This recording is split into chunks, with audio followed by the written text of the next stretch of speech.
my second thing I wrote on my resolution was to learn Korean. I've been here like almost 6-7 years, and I want to learn Korean, one, because I'm part Korean. I feel like I need to learn it. And a lot of people say, oh, you're going to stay here forever because you're going to learn Korean. It's like, no. I want to learn Korean because, one, like I said, I'm part Korean, so I feel like I should know it. Yeah. But more importantly, whenever I do decide to leave Korea, that's something I can take with me, you know? Yeah. I've always said that there's a reason why I haven't reached out to my Korean family that's here, because it's like I want to be able to speak Korean with them. And then, two, it's like on the surface level of things, sometimes I've had experience where sometimes Korea's been very on point with face value to where I'm worried that, oh, I'm your family, and they're like, you don't look Korean. What the fuck? And so, and I've always dealt with that, and that's kind of, and again, a little vulnerable moment. Yeah. But that's something I've always dealt with. Yeah. And so for me, again, trying has been hard. Trying to reach out with them. I've tried a little bit. Yeah. But again, I think that for me to really actually try, I need to learn Korean. And so that's, yeah. Do you really need to? For me, I You think feel I do. like you I have feel like to. I need to. Okay, Not even just to try to reach out to my family that's here, but more so for me For yourself, to connect with who I am. Yeah, So, yeah. Okay, how's that going? It's going all right. Yeah.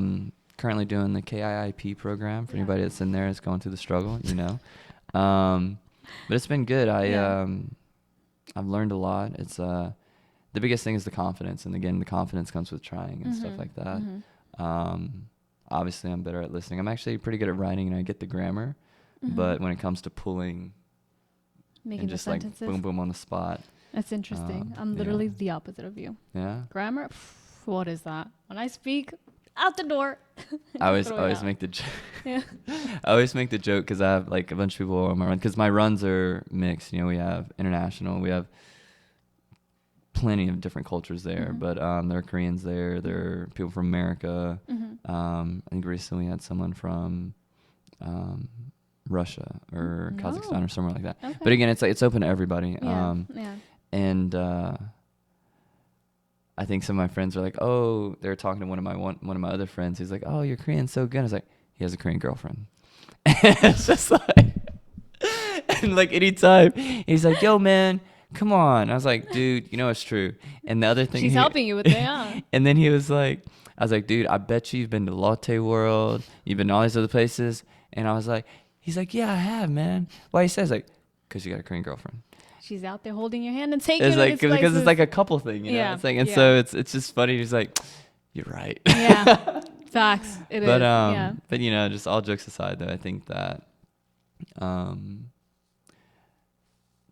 to really embrace the culture itself, like you do have to take an attempt or actually try. I think trying and trying are two different things. Yeah. You know, saying you're gonna try and then actually And then doing it Yeah. are two different things. And so that's where I'm at now. I think you got this. I think you can do it. Come slow me down.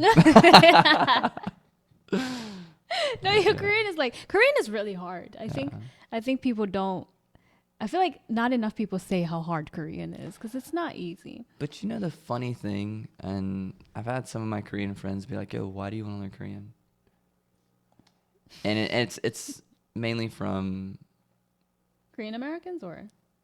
So some of my Korean friends will say it, and it's because they're like, not too many people speak it outside of Korean, outside of Korea. Yeah, yeah. And it's like, I get that. But at the same time, it's like, I tell them the same thing I just told you. It's like, culture, I need to, Yeah. for me, I need to learn it. So I'm learning. You're going to be like Slowly a but surely. unicorn when you leave Korea and you can speak Korean. You're going to be You're like, gonna be ooh. What? But yeah. That's literally me. Every time I'm like, yeah, I speak Korean. They're like, why? ¿Por qué? For what? And I'm just like, because I learned it. Yeah, no. No, kudos Korean to is you on great. that. So like that, you know you can speak Korean. Boom. And I'm That's something confident. you know you can do. Yeah, I'm like, I know I can. So it's like, I'm not there.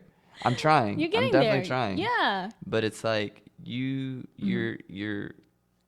set yourself apart from me doing that. That's true. Yeah. And from a lot of people in general in Korea. Yeah, I'm up here. Yeah. So it's like, but I'm saying like that confidence and knowing that you can do that, That's the That's type true. of stuff I'm talking about. Yeah. To where you know you can do it. It takes a long time though to even get to like that level for sure. But We have a lot more time than we think. that's true. It's a learning. I'm learning every day too. Like I've Big never been facts. like, oh, I'm fluent. I'm not. So many things I need to learn about Korea, and Korean for sure. And I think even in America or any person's individual culture or where they're from, I think there's things that they don't know about it that people are studying that know more about it. And it's like, That's you know, true. it's just what you choose to pick up on. Yeah. Like you ask any American about, they might know a few presidents, but they don't know the whole, you know, list. And the next thing you know, you've got someone who's actually studying it and they're like, yo, I actually know more than you, but I'm not from this country. But what are you doing? It's like, I didn't find it important. I didn't find the value in learning it. And it's like, you know, it's, I think, to get back to meaningfulness and what it means to be alive and living, it's finding your core values and letting your passion move you forward through life. Yeah. And I think that's where sometimes there's a disconnect in some people's lives, because I don't think people realize as much that life is half of life, I think, is having that moment where you realize that you have to actually unlearn some things, unlearn some basic concepts, basic beliefs, basic heuristics about life that were given to you by your family, that were given to you by your culture, by your society, and realizing that you have to make your own. And I think that where we are in the world now is people are like, why do I feel this way? It's like, because you haven't realized that this wasn't you. This was what your family, your culture, your history, like that type of stuff wanted you to be or wanted you to feel a certain way. But and I think that that was a part of my journey with traveling to other countries, and me being okay with telling my parents, like, I think I'm gonna stay here for a little bit. It was hard because growing up, I interned with our state senator. I met President Obama. I did a lot of stuff because I was like, I want to be a lawyer. I want to be in Congress. I'm going to do this. But I realized I only want to do that because society was like, yo, that's something that means success. Yeah. That's something that is a good life, a good career. It's a good look, yeah. And it took me, like, in high school, I went to Costa Rica. In college, I went to South America, Argentina and Uruguay, and then a couple spots in Europe. And I came to Korea, and as an American, I think that we spend a lot of time talking about how great America is, which, you know, I love America for its faults and everything else, and obviously the good and the food, and my family. But it's not perfect.